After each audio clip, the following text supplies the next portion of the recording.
May mga naghain kasi ng panukala ngayon na ang dating Pangulong Rodrigo Duterte daw po, dahil sa marami nangangamba eh. Ano ba talaga ang tunay niya kalagayan? Ang sabi nung ni Mrs. Zimmerman, butot balat, mukhang mahina.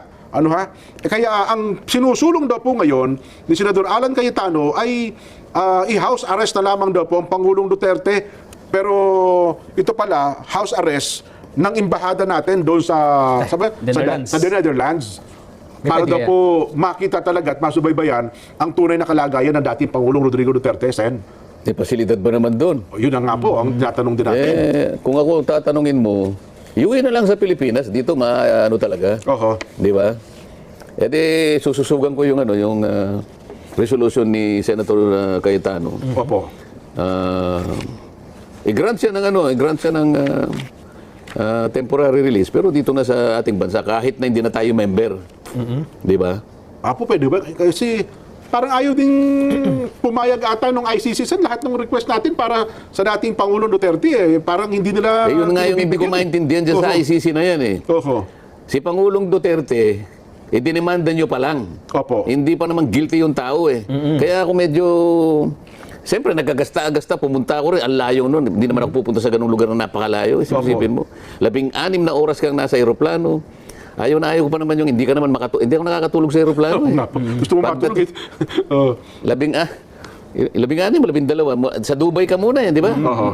Pagdating mo sa Dubai, may 2 oras ka pang pakuya-kuya ko ito eh. Hindi ka pa naman layover. 2 hours na layover.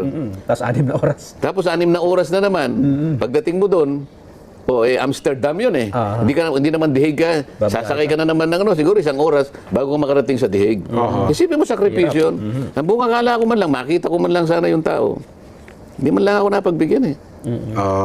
Kaya nga tinatanong ko, ito ba talagang tunay na korte na sinasabi pa naman, International Criminal Court? Mukhang makakamit na ng dating Pangulong Duterte ang hustisya ang nasa likod ng di umano'y iligal na pag-aresto upang dalhin sa The Hague, Netherlands at mahatulan sa dayuhang hukuman ay sadyang hindi na mapipigilan pang lalabas na ang buong katotohanan. Dahil mismong ang Senado na at ang ilang mga senador ang kikilos at gagalaw na mismo para magkaalaman na at para agarang makauwi na sa bansang Pilipinas ang dating Pangulong Duterte. At Senator Alan Peter Cayetano binasag na ang katahimikan at tahasang nagsalita na at kinumpirmang isa sa magpapawi mula sa ilang mga senador na tila nanawagan sa Senado sa agarang pagpapawi sa Pilipinas ng dating Pangulong Rodrigo Roa Duterte. Gaano kaya ito katotoo mga kababayan? Ating alamin. Pero bago ang lahat, kung bago ka pa lamang sa aming channel, please huwag kalimutang mag-like, subscribe at i-click ang notification bell para mas maging updated ka pa lalo sa lahat pa ng bagong video na i-upload namin. At ito na nga mga kababayan, narito ang kumpirmado at malaking magandang balita na dapat malaman ng taong bayan, lalong-lalo na sa lahat ng mga taga-suporta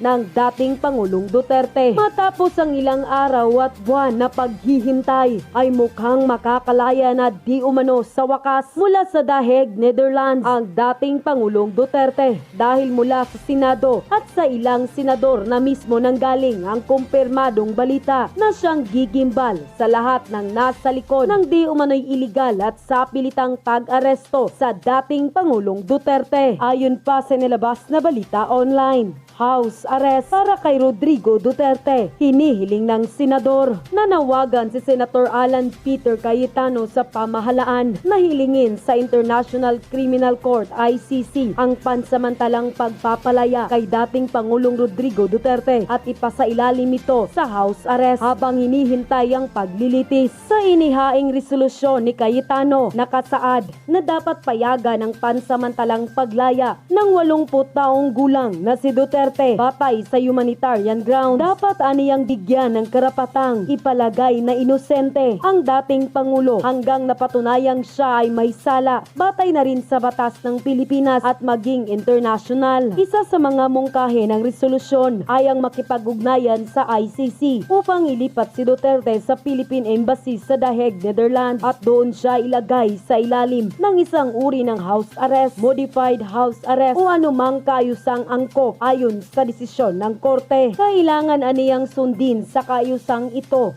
ang anumang kondisyon na maaring ipataw ng pre-trial chamber tulad ng mga limitasyon sa paggalaw, pananatili sa isang partikular na tirahan, pagbabawal makipag-ugnayan sa mga biktima o saksi at pagsunod sa mga paanyaya ng korte. Binanggit din sa resolusyon ang mga lumalalang kalusugan ni Duterte na inuugnay sa kanyang katandaan at matagal na pag-iisa. Babala nito, maaaring lubhang maapektuhan ang kanyang pisikal at emosyonal na kalagayan kung mananatili siya sa kulungan. Nanawagan din ito ng habag at kagyat na aksyon na nagsasaad na ang pagbibigay kay Duterte ng pagkakataong makasama ang pamilya at mga kaibigan sa kanyang mga huling taon ay isang simpleng anyo ng dangal. At ang pagkakait dito ay isang uri ng kawalan ng katarungan. 4 na buwan nang nasa kustodiya ng ICC si Duterte matapos siyang arestuhin ng Interpol noong March 11, 2025. Pagbalik mula Hong Kong, inaresto siya based sa isang ICC arrest warrant dahil sa kasong crimes against humanity at agad dinala sa The Hague, Netherlands kung saan siya kasalukuyang nakakulong. End quote. May mga naghain kasi ng panukala ngayon na ang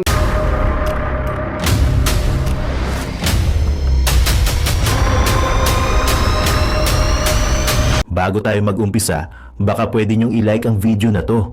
Malaking bagay ang like sa aming mga content creators. Maraming salamat po.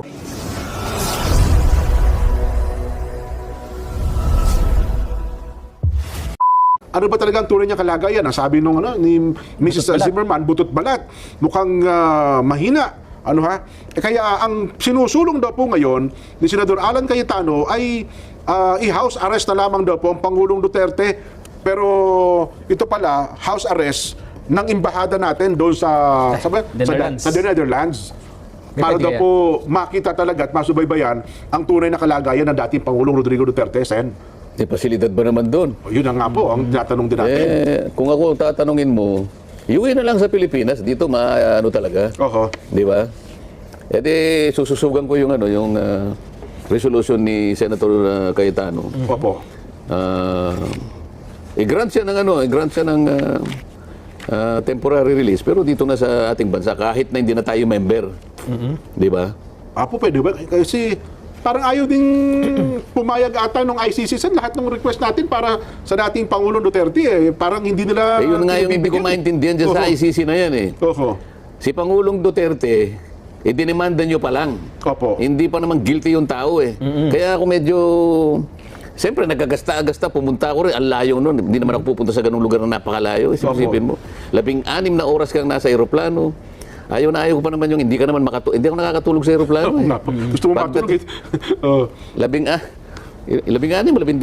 Sa Dubai ka muna yan, di ba? Pagdating mo sa Dubai, may 2 oras ka pang pakuya-kuya-kuya doon eh. Hindi ka pa naman layover. 2 hours na layover. Tapos 6 na oras. Tapos 6 na oras na naman. Pagdating mo doon, Amsterdam yun eh. Hindi naman The Hague ka.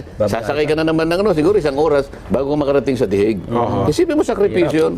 Ang buong akala ko man lang, makita ko man lang sana yung tao. Hindi man lang ako napagbigyan eh. Kaya nga tinatanong ko, ito ba talagang tunay na korte na sinasabi pa naman, International Criminal Court? Ba't naman hindi mo payagan kung sino man yung nakikiusap sa iyo na mabisita man lang? Dito naman sa atin, hindi ganun eh. Opo. Di ba? Opo. Anyway. Isang tanong na lang siguro. Ano pa? Sige. Totoo po ba na kayo ay magiging chairman ng Senate Blue Ribbon Committee? Parang yellow ribbon ang binibigay sa... Red ribbon. Kakanta tayo na tayo, ay yellow ribbon, round in old oak tree. Dito na, kasi, Kailangan ba may ribbon? Ha? hindi, kasi yun ata. Yun ang lumabas eh. Oo. Ang balita. Well, ang nag-announce ata niya si Senate President Pro Tempore Jinggoy Estrada, Sen, para ikinukonsidera na kayo ay manguna doon sa Senate Blue Ribbon Committee. O kung ibibigay sa akin yun, tatanggapin natin. Okay Pero naman. ang gusto ko rin, ay hindi makakasagabal doon sa gusto ko talagang ibaba ang kuryente. Yun naman ang palagi ko sinasabi. Bagay, At sinabi ko rin naman sa kanila, pagtulungan natin. Opo.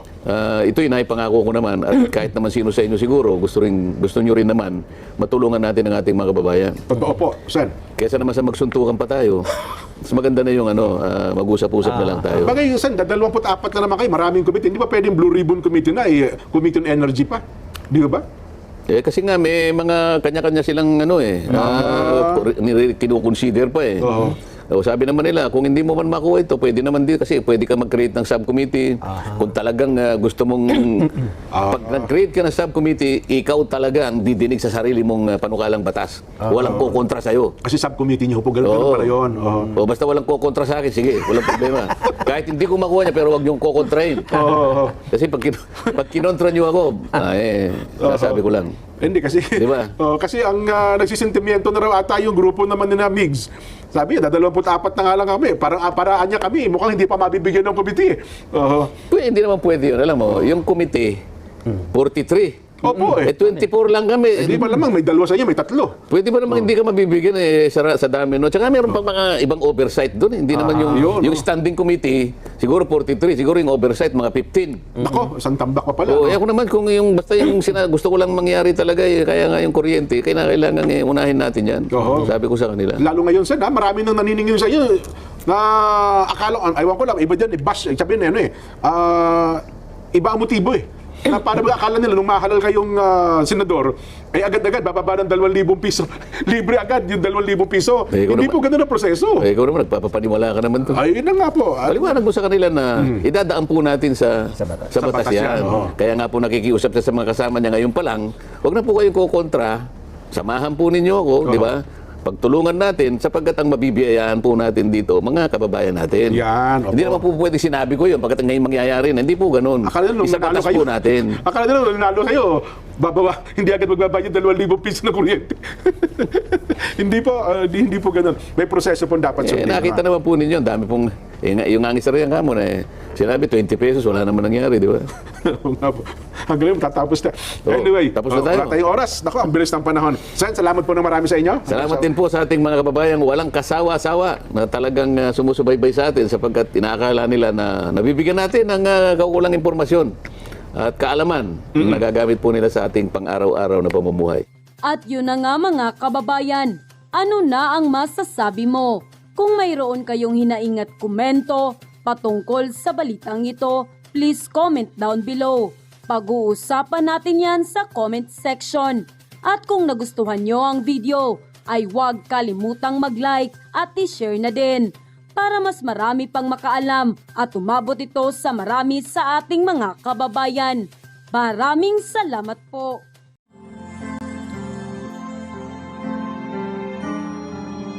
Ang ganda ng melody ng song. Ang bayan ko'y pinagpala pagkat sa aming pinigay ang isang biyaya na mag-aahon sa hirap at dilim ng kahapon at sa bawat Pilipino'y magtatanggol sa bayan ko dati laganap pang-api at dusa sa aming mga mahihirap ngunit ikaw ay dumating sagot sa aming mga dalangin muli kaming babangon mabuhay ka Tatay Digong Ama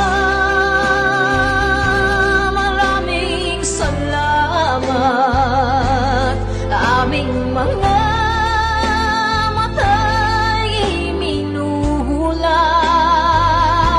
Gawain ng masasamay iyong isiniwalat. Ikaw lang ang pag-asa naming lahat.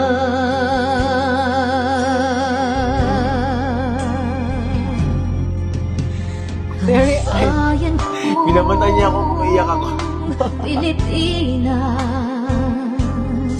muling makikilala at itataas.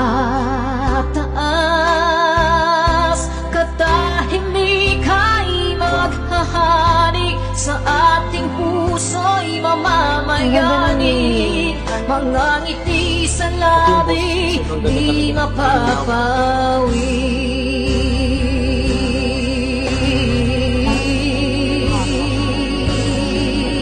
Nag-breathing daw.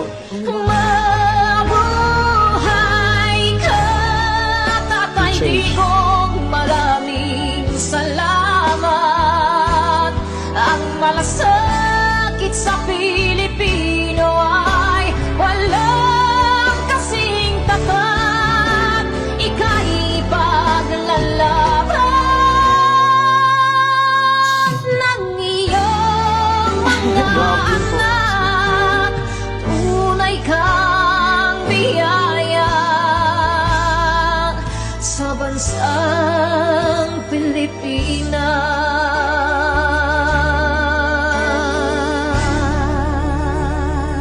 Haba. Gosh. Irene Oikaw. Mabuti pa ang sardinas, may label. Eh tayo, wala. Nay, ito na yung bayad ko sa isa, ano? O, kunin mo yung isa. Isa muna, iyan, oh. Tapos, isa pa, di ba? 4 dapat na sardinas, eh. Yan. 3 na. Pang-4 na sardinas. Okay na.